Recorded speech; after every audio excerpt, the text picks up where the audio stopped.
Tranquilos, amigazos, Nick Fury sí sabía que su esposa es una Skrull. Lo que sí es que ella sí le reclama. Ha desaparecido 2 veces, una vez no fue a propósito, reaparecido como si nada y luego se vuelve a ir. Es importante saber que su relación está desde 1998 cocinándose.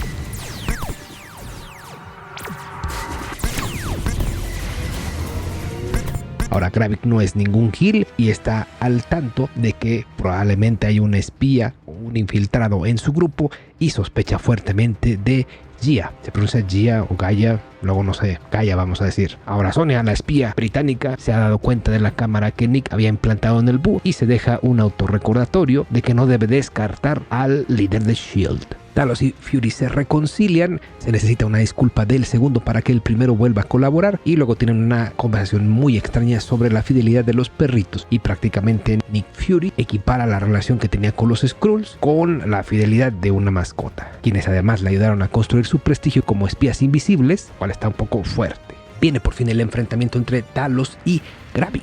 Aquí lo más importante es que se nos confirma que el líder de los rebeldes ya se ha implantado a sí mismo aquel virus raro de Iron Man 3 que les hacía echar fuego y regenerarse. Ahora que la tercera guerra mundial casi inicia y por fin dieron una Talos y Nick Fury, pero oh sorpresa, todo era una trampa para corroborar que la espía y traidora dentro de la resistencia Skrull era nada más y nada menos que Gaia o Gia o como se llame el personaje de Emilia Clarke. Presuntamente ella es asesinada por Gravik, lo cual deja muchas sospechas. Y bueno, tenemos un momento obligado dentro del género de los thrillers de espías. Esto con la visita por parte de Priscilla, el amorcito de Nick Fury, a un banco Pipiris Nice donde retira un arma.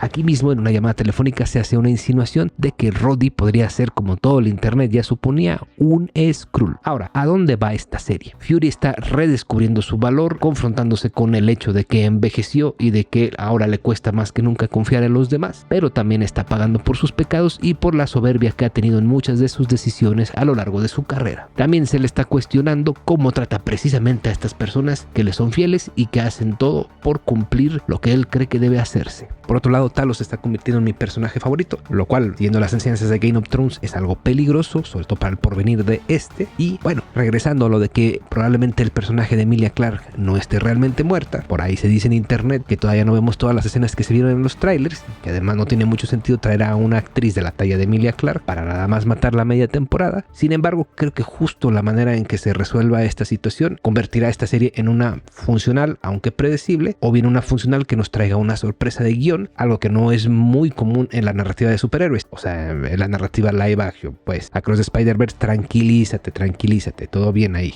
Es interesante cómo hemos ido recorriendo Europa. En los primeros capítulos estuvimos en Rusia, ahora estamos en Reino Unido, probablemente vamos hacia los United, habrá que ver cómo funcionan ahí las cosas. Ahora, se nos confirman los Super Skrulls, tanto en pantalla como en diálogos. Sabemos por los trailers que habrá algún momento donde el buen Gravik hará uso del código genético tanto de Groot como de la bestia helada de Jotunheim, como sea que se pronuncie eso, así como el famoso virus de Iron Man 3, lo que hace una especie de comparativa de cómo en los cómics el famoso Super Skrull se apoderó de los poderes de los Cuatro Fantásticos. Algo así como en la película de los Cuatro Fantásticos y Silver Surfer, nada más que no tenemos idea de qué demonios hace la bestia de hielo de Jotunheim, así que no habría invisibilidad. En un sentido un poco crítico, este asunto retórico de que los refugiados corran el peligro de hacerse terroristas me parece demasiado gringo. Y por otro lado, las referencias hacia la Primera Guerra Mundial y cómo en la historia los hombres viejos y privilegiados han mandado a morir a los jóvenes y de clases más desfavorecidas es interesante. Sin embargo, estaría bueno que se profundizara más en ello. Creo que Gravik es un personaje que tiene sustento, pero hará falta ver qué hacen con él.